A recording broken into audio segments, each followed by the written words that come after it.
What's up, Kyle, and welcome back to my channel. Today we are going to be what? Say the words. Doing a breakdown. A breakdown of the lyrics and have your fun. Yes, we're doing a breakdown of Have Your Fun. As of recording this, the song is not out yet, but by the time this is up, it definitely will be. And here's a little breakdown of the lyrics for you guys. Well, how about let's talk about when I wrote it, like how I started. Yeah, writing. I remember when you wrote it actually, and I remember the situation that it stems from. Yeah. So basically, well, it was back when we were. Yeah, it was back when we were just in a group chat. Yeah. Basically, so when I wrote it, I was like, ooh, having a severe mental breakdown. Probably the worst one that I've had, like, in a while. That was back in, what, like, June? It was right around the time we became friends, so yeah, it was, like, early June. Yeah, some things were said by some friends who aren't my friends anymore. One of them is. One of the people in that group is still my friend, but the other two are not. Basically, what had happened, there was a lot of misunderstanding in the situation, both on my side and theirs. The situation had happened, like, we stopped being friends a few days before this happened. And what had happened is they hadn't removed me from, like, one of the group chats on Instagram, because there was several, but they hadn't removed me from one of them, and they started, like, talking shit. And one of them said something along the lines of, like, it was like, I'm so glad that I don't have to be their friend anymore and defend them and blah, blah, blah, blah, blah. And then they, like, I don't know, talked some shit about how, like, I cared more about my channel and, like, getting famous and getting a bunch of views and just being popular more than I cared about my friends. Which is very evident in the second verse of the song. I don't care about my friends, all for the fame and reviews. That's where that part stemmed from. We'll get to that. They, like, said some shit like that, and then some other things were said, and I don't really remember everything. It's all kind of blurry. But, like, basically, I had, like, a huge mental breakdown and was, like, sobbing, and I did some things that were not good choices. Smart. Yeah. Yeah. And I remember that day too. I wrote the song afterwards. Like, I was, like, sobbing and just, like, writing down the lyrics. And that song came out of it. I did not edit it much after, like, before we recorded it.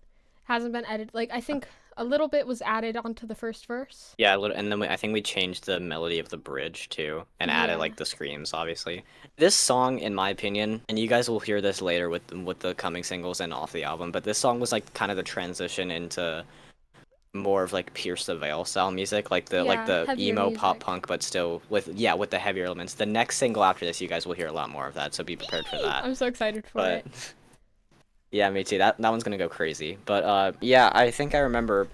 It was right around the time I was becoming friends with one of your mutuals, who we don't talk to anymore. No, we don't. But I was put in a group chat with you two, and I think it was the day after you had that breakdown, and you sent in the lyrics, because for context, guys, I've only known Kai since mid-May, because I watched their content for most of May, and then I hit them up mid-May. I think it was right after a stream, and I just left. I was like, hey, I've heard some of your music. I would be happy to help you write stuff and be your producer. And then they were kind of, like, hesitant at first, but then the more we talked. Yeah. The more we talked, the more we were like, okay, this guy's legit. He really wants to help. Yeah, the only reason that, like, I actually, like, took you up on the offer was, like, after that person, like, put us into a call together, and, like, yeah, we just, like, clicked. I remember the day you sent those lyrics into the group chat. I was like, dude, this is really fucking good. I want to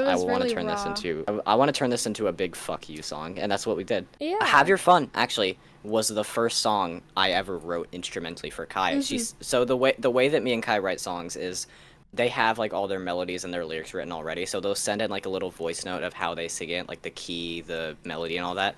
I'll write a riff or a chord progression to it, and then I build off that. So it can be, like, one part of a song. I think you sent in, like, the first verse and the chorus, and then I just built off that. Yeah, but for Like It or Not, I had already, like, had a good amount written, so I kind of just, like Like It or Not was that, different. and then you just, like, touched up things and made it better.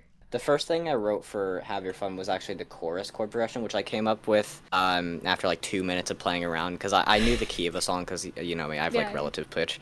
I was listening to the voice note for the chorus. I came up with that progression, and it was because I was listening to a Noah song. Actually, I think it was 3 Day Headache, and it was like I love it. I think it was the same chord progression, just altered a little bit. And I was like, I love this progression. I love the BPM.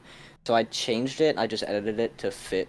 I changed it up a little so it wasn't like stealing, obviously, but I changed it to fit with the melody and the BPM that you'd sent me, Yeah. and it was like a click. I think the funniest part was how much time it took for me to record the first verse of the song, because like it starts with like the little synth things and then the clean riff. That clean guitar riff took me so long to write, and I'm so embarrassed at how many times I redid it. All the drums in the song, I didn't program those. Those are songs that I had already programmed for another song. I just slowed it down to the right BPM, Mhm. and I just think that's interesting. I didn't have to reprogram anything. It just fits so well.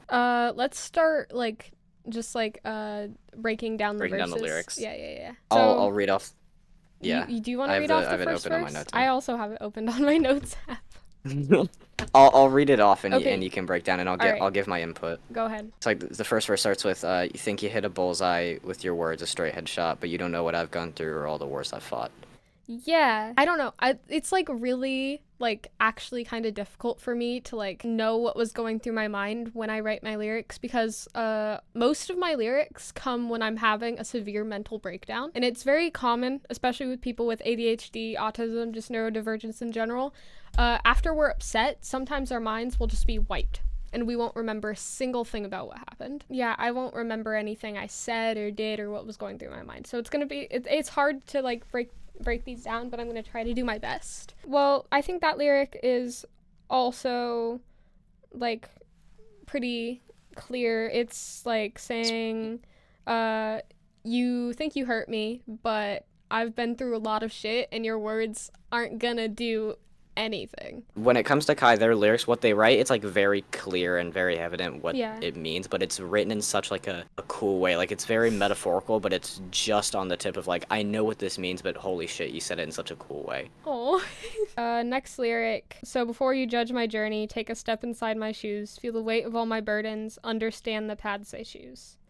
These two lines are actually the ones that we wrote in for the verses. Well, we wrote the second line was the one that I just read off. That's the one that we added in because we had space to make up for. For this part, Good. I think what was going through my mind was like the whole like it like felt really fucked up that they thought like I care more about my channel and fame and views more than anything, which is bullshit. Like Jax will know. I don't Yeah. like I care about my channel a lot. I care about the viewers. I don't care about how popular I get. I'm not trying to get very popular. Like I've talked to Jax about this. The fact that like I don't want to play big venues. I don't want to get that popular with music because like Yeah, we talked about this the other day, Yeah. actually, or last week or something. Like the most we want to play is maybe like what Evan plays now, like the little like 100 to 500 people, but any more than that is a lot. yeah, like It's a little overbearing. like the whole reason like I started like, oh my god, I want to make music like that. I want to make this kind of music. I started making it after seeing my first time seeing Evan perform. And I was like, I want to do this like so badly. Like it was such an intimate venue and that was the best night of my life. That was Yeah. hands down best night of my life. I've seen great shows, but that one will stick with me for the rest of my life. Yeah. I remember you telling me about that too. What I think at least is like I kind of think the same way, but it's more in the sense of like I don't want to be big in the scene. I don't want to be one of the big emo bands. No. I want us to be the small underground band that has a cult following rather than the big band that has like a whole Yeah. camera crew for every show. Like obviously it would be cool to be big in the scene, but like it feels so much like better just for my own mental health and for yours Yeah, actually just to be exactly. like And it's the less smaller pressure. underground scene. It's less pressure. Think like Noah or Andy Negative or like all those old less TXT now because he's blowing up a bit more, but like Yeah. for us it's like the underground emo duo. Yeah. Someone commented commented on the video on Instagram that has like over 100,000 views already. Someone commented on there, and they were like talking about how you're not gonna get big with all of this, and I'm not gonna like people aren't going to want to follow me if I keep trying to promote my music in the way I'm promoting it. But the thing is, I promote my music in a way where I'm targeting the people that I want to target. I'm not trying to like say, hey, you might like my music. I'm saying, hey, if you like these people and you are already in this area, I am too. We can relate to each other, and like you are meant to be over here. Listen to my music. I think you'll like it. My goal is to make music specifically that people can either relate to or can find solace in. I'm never gonna be like, I'm making this so that I can make it big. I'm making this so that you guys, any fans of us, can feel something and feel connected to. Yeah, can I build off that? Yeah. So another thing is like, I think like a lot of people are saying, oh, stop trying to be edgy, try to do your own thing. I don't make music for the Kyles. I don't make music for the listeners at all. I make music for me, and I put it out for the people that can relate to it. Because a lot of the musicians I listen to them because like I'm like, oh my god, there's people that feel the same way I do and have gone through similar things to me. Like that's, I want to be that for other people. Yeah, that's why I make music. I mean, like, I want to be the artist where you can relate to what I've gone through, what I've experienced, and you can feel not alone. It's insane that people think that Evan tries to glamorize like things, those type things like self-harm, etc., when he's literally just only writing about things, like he's writing about his own experiences and his trauma. And I think that's fucking insane that people like twist that around. That's like if I wrote a song being like, this is over exaggerated, honestly. This is like me writing a song being like, I think like fuck it all, like, oh, I tried to end my life because I was super depressed, and people were like, what the fuck, that's glamorizing, you can't say that. And I was like, that's not glamorizing, I experienced that, I'm going to talk about this. Like, no, you're glamorizing. Like, you see how stupid that sounds? It's so dumb. Pre-chorus. That's not the pre-chorus according to Kai. It's not a pre-chorus because, as I'm learning about in my songwriting class, a pre-chorus has to repeat at least once. Well, you can eat my ass. Okay. Oh, I'm a poser, right? I don't want to pick a fight, but brooding act as deep as a puddle, but you don't really know the struggle. Scabs and scars cover my wrist. I get called a poser a lot. It's fucking ridiculous. I hate that. It's literally stupid. Everyone gets called. We're posers because we were born in just years after that like era. Yeah. And newsflash, gatekeepers, people can discover music after it comes out. Yeah. Whoa. And then they like talk shit about us like not knowing the culture, and I'm like, yeah, we weren't there, we weren't alive, but that doesn't mean we can't get into it now. Yeah. Like I listen to a lot of TX2 and stuff, but that doesn't mean like I listen to My Chem, I listen to Green Day, I listen to the big emo bands. The gremlins watching this, you know my whole slogan on my channel is poser ain't a word, bro, or something like that, because that's what I stand by. Yeah, I don't want to pick a fight, and like, I don't know, so brooding act as deep as a puddle, I'm just like saying like, or it's in quotations, so brooding act as deep as a puddle, so like, my like depression and looking all sad all the time is like shallow, and it's like that's easy to see through, I guess, like you can see below it. It's in quotations because it's like obviously like I didn't actually know what that meant until now. Someone said something similar to that, so I was like, okay, brooding act as deep as a puddle, but you don't really know the struggle. Scabs and scars cover my wrist. Again, not glamorizing self-harm, not glamorizing self-harm, but it's self-explanatory. I struggle a lot with my mental health and with self-harm, and so yeah, I think that yeah. But now you know what brooding act as deep as a puddle means. I loved that metaphor. I didn't know what it meant until now, but I remember reading it and being like, dude, how'd you come up with that? I don't even know. But and then, of course, you got the, stop acting like you know me, you stupid bitch. Like, my friends, the ones that the song is about, like, they really like I didn't trust them enough to like even like tell them most of what I was going through. I only told like especially like the one of the people that was like acting like they knew me, like, but like I haven't told you shit. Like, and a lot of the people, like a lot of my friends besides like you and Jade, don't know about the fucking shit I've gone through. I don't talk about my trauma a lot, but I like to channel it through my music. I don't like to trauma dump Like, and put my problems on you, but context. yeah. For context, guys, besides Jade, maybe, Kai talks to me the most out of anyone else, and they've opened up to me about so much, and I barely know what they've gone through. I've tried to like I've told you a lot of things, but there's like a lot of stuff that I don't know. I just like haven't really said. I mean, I talked to you about my ex-boyfriend. Like that's probably one of like Yeah, I'm going to say one of like the biggest traumas. I do understand. Knowing that, along with like, you know who, go away ghost. There's some experiences that I like know you've gone through, but I don't know the full story, which you can always open up to me about Yeah, at some point if you ever wanted to. But yeah, so pre-chorus, this pretty self-explanatory besides the You admit it's a pre-chorus. whatever. I'm reading it. It's not a pre-chorus, but it kind of is because it's different, but it's not the it's something. It's something. It's something. So of course you can stab and cut all you want. Go ahead, keep going, have your fun. So it's saying, and me and Kai talk about this.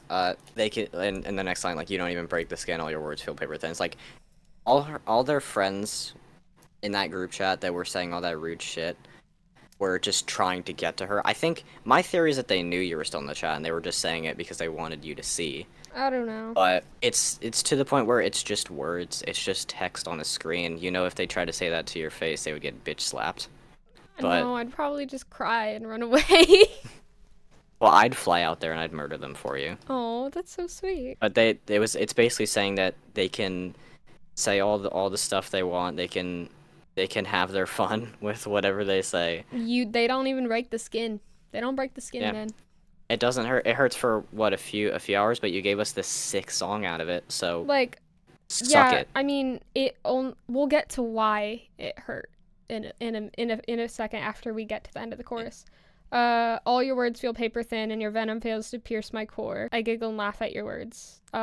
Same thing. It's paper thin. It's like maybe it'll leave, like it doesn't get to me. It just doesn't get to me. It's honestly most of that stuff I find funny. Like I go reading hate comments and I'm just like Sometimes I do that, but like sometimes I'll laugh and be like, this thing this person said is stupid and wrong. But then sometimes I'm like, you're so wrong that it's hurting me. And then the only time you score is when you remind me of him. Someone in that group chat said something that reminded me of some trauma I had with my dad. Really, your dad? I thought it was about your ex. No. No.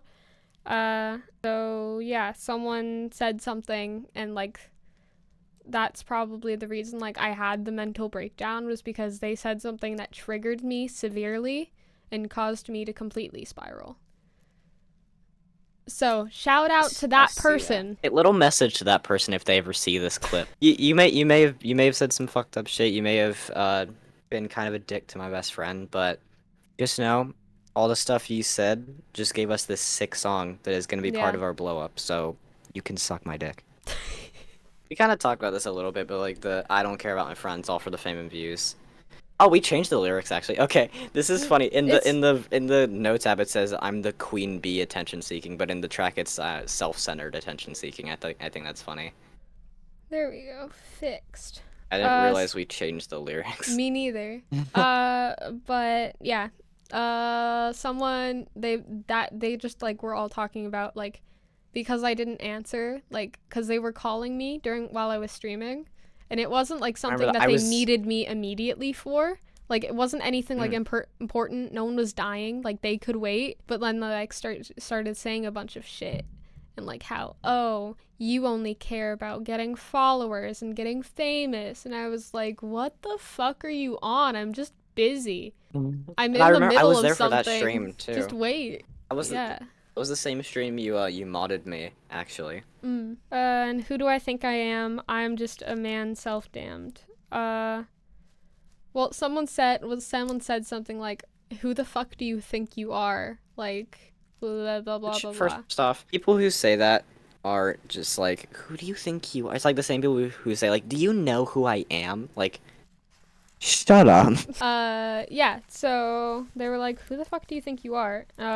I'm just a man self-damned. I've gone through a lot of shit. I've done a lot of shit. I damned myself, bitch.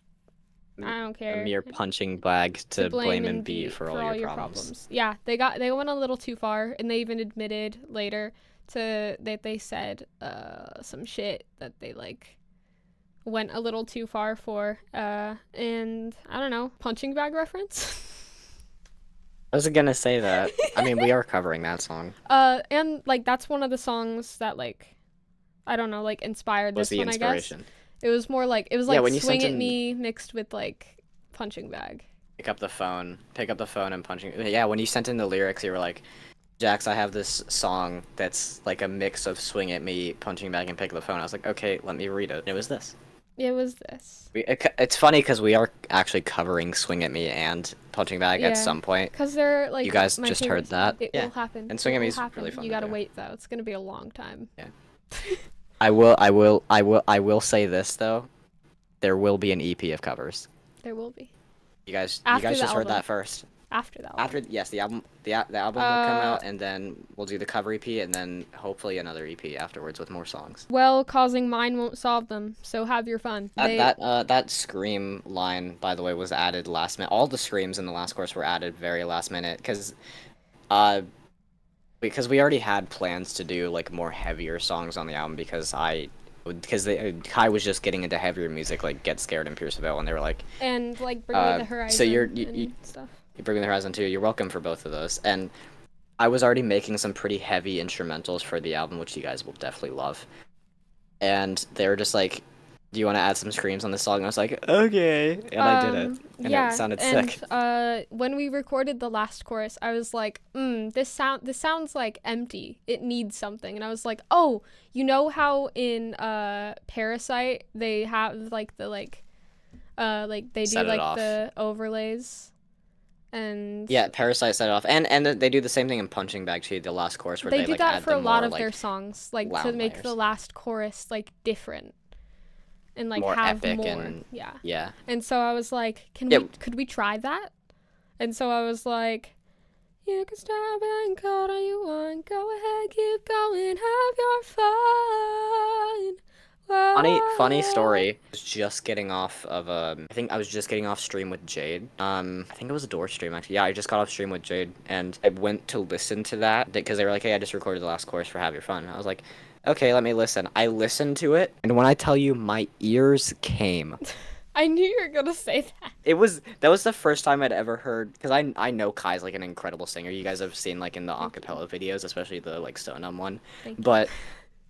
Just I didn't know like their true vocal folds until that. I was like, holy shit. But you should hear me sing what's it called? Don't Rain on My Parade by Barbra Streisand from the musical Funny Girl. You're I a do theater really kid. good. You can definitely sing theater stuff like that. I don't remember if this was left in or not, but at the very end of the song, you can hear me finish a take and just go off to the side and just laugh from how cool it sounds. I was excited. I remember.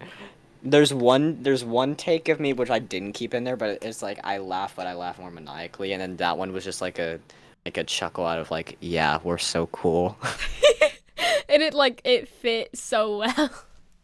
It fit really well. And it fits with the cover art too. We'll put the cover art right here. The cover art, shout out to Crazy Cat, by the way. Yeah. Another thing ties into what you just said was during the bridge when the guitar's like building up and the solo's ringing out, the like all the whispers, which were also added last minute. Oh right, the fucking whispers! I forgot about those because we added we added them very last minute, like right the whole song was finished. You said that it like felt like there needed to be something there, and you were like, and I was like, too much space. Yeah, and I was like, oh, what if like I add like fucking insults like in there? Yeah.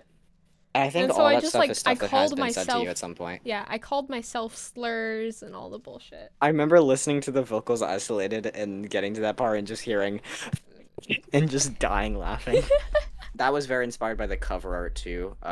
Thanks again, Crazy Cat. Just the like all the whispers Yeah, in the yeah, yeah, yeah. background, and that's the lyric breakdown for Have Your Fun. Yeah. So I hope you enjoyed the video. There'll be another video out next week. Like and subscribe if you want to.